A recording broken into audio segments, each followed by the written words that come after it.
In this devotion, we're looking at John chapter 14, verse 27, where Jesus is going to tell us about a very special gift. Jesus says, I am leaving you with a gift, peace of mind and heart. And furthermore, the peace I give is a gift the world cannot give.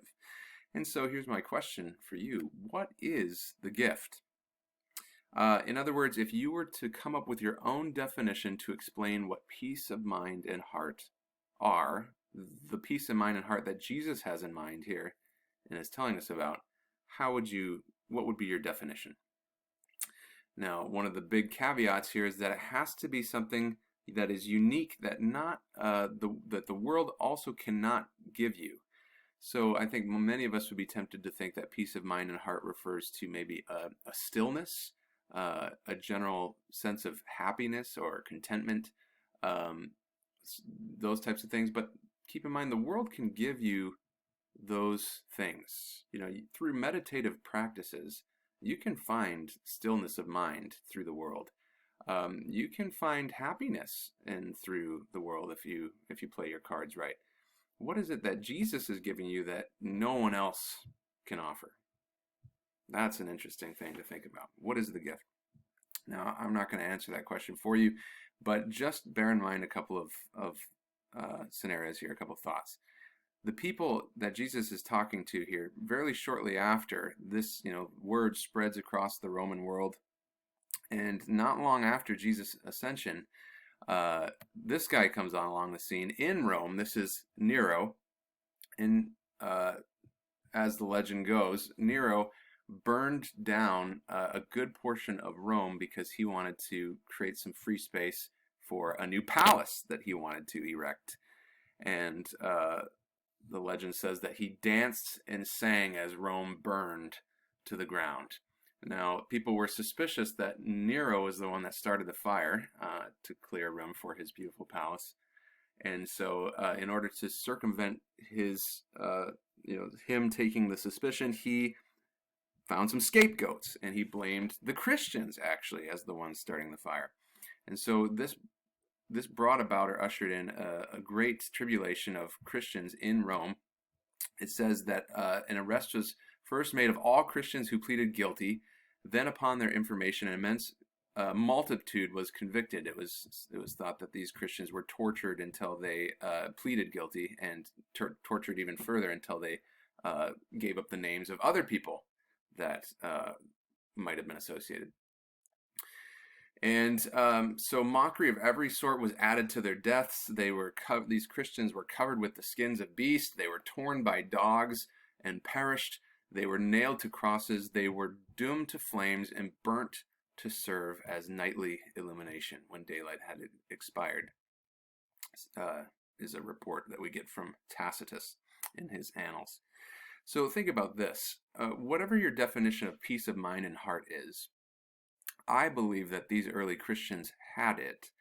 And furthermore, I believe that they had it even when their arms and legs were being torn apart by dogs, when they were being nailed to crosses, and when they were being burnt to flames to serve as torches to illuminate the palace. Horrible acts of persecution befell these early Christians. So what is the peace of mind and heart that you can have even when a dog is tearing your arm off of its socket? What is the peace of mind that you can have even when you are being set on fire and nailed to a cross? That is an important thing to consider. And I would suspect that your definition of peace in mind probably is not the one that Jesus has in mind here. Your definition of peace of mind is something that vanishes quickly when persecution comes your way. But the peace of mind and heart that Jesus is referring to here, it lasts, and the world knows nothing of it. The world cannot offer it. It is completely foreign to the world. Another interesting thing to come across here is, if you haven't read this book, I highly recommend you read it. It's a book that was put together by the band DC Talk in collaboration with this organization, Voice of the Martyrs. It's a collection of all sorts of stories of Christians who were martyred for their faith. And when you read these stories, I mean, people having their eyes gouged out and their tongues cut off, and people being forced to stand outside in the coldest winter day all night long unless they recant their faith, and them all saying, no, I will die for the sake of Christ. When you read these stories, I mean, suddenly all the trials and tribulations of yeah. So good. Sorry for the interruption here. My little guy, Fred. When you think about all those persecutions, I mean, it makes all the things that you're worried about pale in comparison. I was laughing with my wife the other day. She was asking me what color I thought was best for our porch furniture. And it was right after I was reading these stories, and I was like, I can't answer that question right now. I can't be consumed thinking about the color of my couch cushions when I know that Christians around the world are dying for their faith.